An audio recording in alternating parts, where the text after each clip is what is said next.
महाराष्ट्रात सत्ता बदल झाले की मुख्यमंत्र्याचे निवासस्थान असलेला वर्षा बंगला नेहमीच चर्चेत येतो. मुळात तो बंगला पूर्वी मुख्यमंत्र्याचे निवासस्थान नव्हते आणि त्याचे नावही वर्षा नव्हते. पण हा बंगला अधिकृतरित्या मुख्यमंत्र्याचे निवासस्थान होण्याला आणि त्या बंगल्याला वर्षा हे नाव पडण्याचा एक इतिहास आहे आणि तो इतिहास महाराष्ट्राचे माजी मुख्यमंत्री कैलासवासी वसंतराव नाईक यांच्याशी संबंधित आहे. तारीख होती 5 डिसेंबर 1963 या रोजी वसंतराव नाईक हे पहिल्यांदा महाराष्ट्राचे मुख्यमंत्रीपदी विराजमान झाले होते. शेतकऱ्याला पाणी मिळालं की तो चमत्कार करून दाखवतो हा सिद्धांत मांडणारे व प्रत्यक्षात आणण्यासाठी सतत झटणारे मुख्यमंत्री वसंतराव नाईक यांनी 20 फेब्रुवारी 1975 रोजी सत्तेची कवच कुंडली शांतपणे खाली ठेवली आणि त्यांचा 19 वर्षाचा वर्षा बंगल्यावरील प्रदीर्घ रहिवास संपुष्टात आला. त्यांच्या हितचिंतकांपैकी कोणीतरी त्यांना सहज म्हणालं, साहेब, बंगला सोडण्याची एवढी घाई का करता? थोडे दिवस थांबा, कदाचित तुम्हाला पुन्हा निमंत्रण येईल. बोलणाऱ्याच्या मनातील निर्मळ भावना लक्षात घेऊन वसंतराव नाईक म्हणाले, आता ते होणे नाही. आता कोणी आग्रह केला तरी माझा भेद बदलणार नाही. प्रसिद्ध साहित्यिक मधु मंगेश कर्णिक यांनी हे चरित्र लिहिले. ते मुख्यमंत्र्याचे प्रसिद्ध अधिकारी म्हणून काम करत असायचे.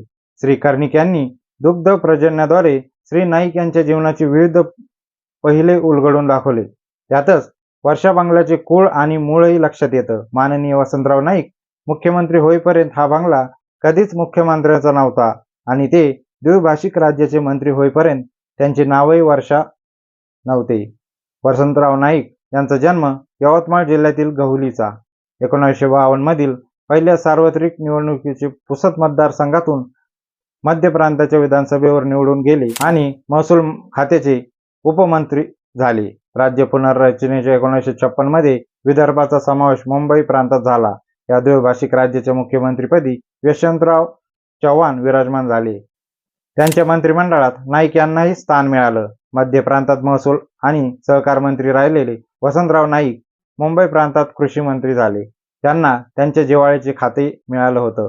वसंतराव नाईक यांच्या वाट्याला मंत्री म्हणून डग बिगन नावाचा इंग्रजी आमदनीतला बंगला आला. सरकारने दिला तो बंगला त्यांनी स्वीकारला. ते मुळातच हौशी स्वभावाचे होते. त्यांच्या पत्नी वत्सलाबाई देखील टापटीप राहण्याची आवड होती. तसा हा बंगला अगदी साधा होता.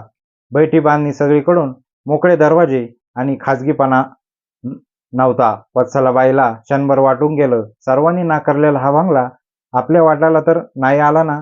शेजारच्याचा मुख्यमंत्र्याचा सह्याद्री हा बंगला केवढा भव्य. त्याच्या मागील सौदावर उभे राहिलं की मरीन लाईन्सच्या नेकलेस ऑफ बॉम्बे क्वीन कसा रात्री झगमगतात दिसतो. चौपाटीवर समुद्राच्या लाटा कशा उसळताना दिसतात. त्याच्या विस्तीर्ण आवरणात कशी सुंदर झाडे आहेत. त्याची बाग किती सुरेख आहे. त्या मानाने डग बिगन अगदी साधा आहे. वसंतराव नाईक म्हणाले, छान आहे हे घर. याला एक घरंदाज पण आहे. ते खरंच होतं. वर्षा बंगल्यामध्ये येणाऱ्या पाहुण्याला परकेपणा वाटेल अशी औपचारिकता तिथे नव्हती. त्याला घराचा मोकळेपणा होता. मुलगा अविनाशचा वाढदिवसा दिवशी म्हणजे 7 नोव्हेंबर 1956 रोजी नाईक कुटुंब डग बिगनवर राहायला आलं. वसंतराव नाईक यांचा पाऊस हा अत्यंत जिव्हाळ्याचा विषय होता. कवी पांडुरंग श्रावण गोरे यांची शेतकऱ्याचे गाणे ही अत्यंत आवडीची कविता होती. त्यामुळे आदल्या दिवशीच वसंतराव नाईक यांनी डग बिगनचं नामांतर वर्षा असं केलं. वर्षाच्या आवारात त्यांनी आंबा, लिंबे, सुपारी अशी वेगवेगळी झाडी लावली. ते माळ्याला म्हणायचे, मी झाडे लावीन ती माझ्यासाठीच आहे असे समजू नको. पुढील काळात ती कोणासाठीही उपयोगी पडायला हवी. मुख्यमंत्री दादासाहेब कन्नमवार यांच्या आकस्मिक निधनानंतर वसंतराव नाईक यांच्यावर राज्याची जबाबदारी आली. 5 डिसेंबर 1963 रोजी त्यांनी मुख्यमंत्री पदाची शपथ घेतली.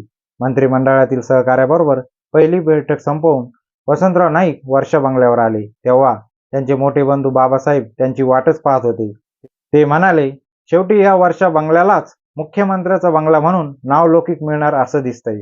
होय बाबासाहेब, 56 साली आम्ही आमच्या मोठ्या अविनाशच्या 6व्या वाढदिवसा दिवशी वर्षावर राहायला आलो होतो. तेव्हापासूनच सगळे दिवस फक्त गेलं वर्ष वगळता सुखाचे गेलेत, वसंतराव नाईक यांनी स्पष्ट केलं. दोघा भावांच्या संभाषणात वत्सलाबाई देखील सहभागी झाल्या. त्या म्हणाल्या, आता तर आम्ही इथे रुळलोच आहोत. आता तर सह्याद्री नको की विह्याद्री नको, आपण इथे खुश आहोत. वसंत, वत्सला आणि वर्षा व अक्षराने सुरू झालेली ही नावं खरंच वर्षा बंगला आपल्याला भाग्याचा ठरेल. या बंगल्यात आपलं गेलं वर्ष फक्त वाईट गेलं ते 1962 साल. त्याच वर्षी आपली एकुलती एक लाडकी बेबी आपल्याला सोडून गेली. हे विचारही वत्सलाबाईच्या मनात डोकावून गेले होते. वत्सलाबाईच्या मनात वर्षा बंगल्यात बऱ्याच सुधारणा करायच्या होत्या, पण वसंतराव नाईक यांचा सौम्य विरोध होता. ते म्हणत असत, आपण काय आज मंत्री आहोत, उद्या कदाचित नसू, पण आपल्या खातर सरकारवर खर्चाचा बोजा कशाला? पंडित जवाहरलाल नेहरू 1964 मध्ये मुंबईत राजभवनात मुक्कामाला होते. त्यांच्या भगिनी विजयालक्ष्मी पंडित महाराष्ट्राच्या राज्यपाल होत्या. वसंतराव नाईक यांनी पंडितजी आणि विजयालक्ष्मी यांना आपल्या घरी भोजनाचं निमंत्रण दिलं होतं. ते त्यांनी आनंदाने स्वीकारलं होतं.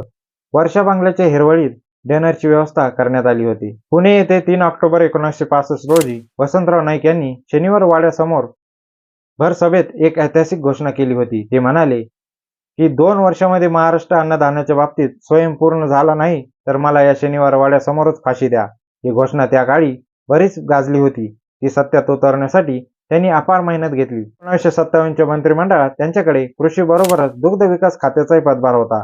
मुख्यमंत्री म्हणून पंचायत राजची प्रभावी अंमलबजावणी, कापूस एकाधिकार योजना, रोजगार हमी योजना, कोयना भूकंपग्रस्तांचे पुनर्वसन, विधानसभा आणि विधान परिषदेत विरोधी पक्षाच्या कॅबिनेट मंत्रिपदाचा दर्जा, कृषी विद्यापीठाची स्थापना, जिल्हा नियोजन मंत्रिमंडळाची निर्मिती इत्यादी असंख्य ऐतिहासिक नोंदी वसंतराव नाईक यांच्या प्रभावशाली कारकिर्दीत दर्शवतात. वर्षा बंगला सुद्धा याचा साक्षीदार आहे. मुख्यमंत्री पदाचा राजीनामा दिल्यानंतर वसंतराव नाईक यांनी वर्षा बंगल्यातील वास्तव्य हलवलं, परंतु वसंताच्या हृदयातला वर्षा ऋतू कायम होता. शेतात राबणाऱ्या कष्टकरी शेतकऱ्यांचाच विचार सर्वप्रथम त्यांच्या मनात आला. त्यांनी आपला मुंबईतला मुक्काम हलवला आणि पुसद गाठलं. पण आजही मुख्यमंत्र्यांचा बंगला म्हणून वर्षाचं स्थान महात्म्य कायम आहे, किंबहुना ते अधिकच ठळक झाले. तुम्हाला वर्षा बंगल्याचा इतिहास कसा वाटला मला कमेंट करून नक्की कळवा. आणि अशा साहित्यिक आणि राजकीय किस्से ऐकण्यासाठी माझ्या स्मार्ट मराठी यूट्यूब चॅनलला सबस्क्राईब करायला विसरू नका.